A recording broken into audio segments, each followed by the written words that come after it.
catatan resmi sejarah negara Republik Indonesia. Insinyur Soekarno telah menyatakan tepat pada tanggal 17 Agustus tahun 1945 bahwa Indonesia sudah merdeka. Namun, jauh sebelum Indonesia merdeka, Gorontalo telah menyatakan kemerdekaan pada 23 Januari tahun 1942 yang diprakarsai oleh tokoh nasional Bapak Nani Wartabone. Namun tahukah kita, jauh sebelum ada tokoh legendaris Bapak Nani Wartabone, sudah ada tokoh yang mampu membangun kota Gorontalo, membela bangsa Gorontalo dari Belanda. Beliau adalah pemuda yang bernama Panipi, anak dari Raja Batu Daar. Pada masa penjajahan Belanda, rakyat Gorontalo sangat menderita. Penderitaan berupa kemiskinan, disuruh untuk kepentingan penjajah. Bahkan banyak orang yang tidak bisa menafkahi keluarganya sendiri. Sembari melihat penderitaan rakyat, Panipi tak sampai hati melihat rakyat kecil dihukum. Hingga akhirnya dia berunding dengan teman-temannya dan mereka sepakat menghasut rakyat untuk menentang penjajah Belanda. Hal itu mendapat pertentangan dari pemerintah Belanda. Panipi dipanggil untuk menghadap. Panipi menolak. Dia berkata, "Aku bukan budak orang Belanda."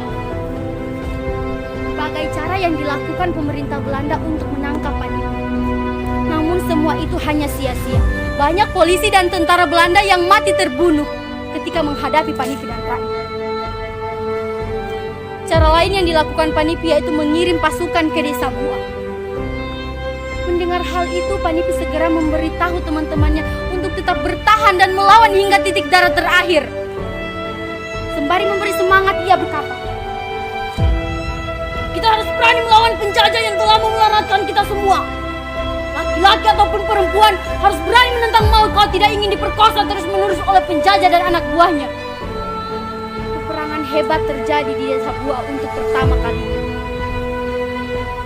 Belanda kebingungan untuk mengalahkan Panipi. Akhirnya mereka mencari siasat dengan cara berunding. Dan siasat ini berhasil. Panipi dibuang ke Makassar. Setelah ia kembali ke Gorontalo, Panipi kembali berunding dengan rakyat dan menyatakan perang terhadap pemerintah Belanda. Akhirnya Belanda terkalahkan.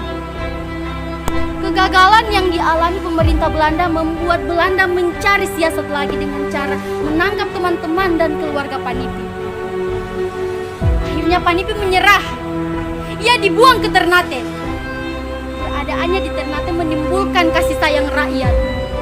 Rakyat Ternate membantu Panipi untuk kembali lagi ke Gorontalo. Tiba di Gorontalo, lagi-lagi Panipi berunding dengan rakyat dan menyatakan perang terhadap pemerintah Belanda. Dan akhirnya Belanda terkalahkan lagi. Maka dari itu, Belanda mengirim pasukan yang dipimpin langsung oleh Kapten suku Gorontalo.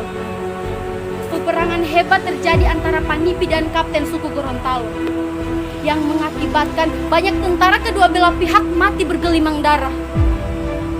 Tinggallah Panipi dan Kapten suku Gorontalo. Dengan nada ejekan Panipi berkata,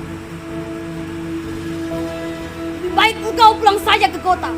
Engkau tidak akan mampu menangkapku dalam keadaan hidup. Perlihatkanlah semua keahlianmu. Marilah kita bertanding dengan keris di tangan. Biarlah keris ini yang akan menentukan." Hari mulai petang, namun belum ada yang terkalahkan. Tiba-tiba terdengar suara yang keras, bagaikan dua raksasa yang sedang bertempur di angkasa. Panipi tertusuk di dada dan kapten itu tertusuk di lehernya. Perang Panipi pun berakhir dari matinya kedua tokoh itu. Kini kita tinggal mengenang arwah mereka. Dan inilah makam dari Raja Bobihu, Raja Panipi Kota Gorontalo.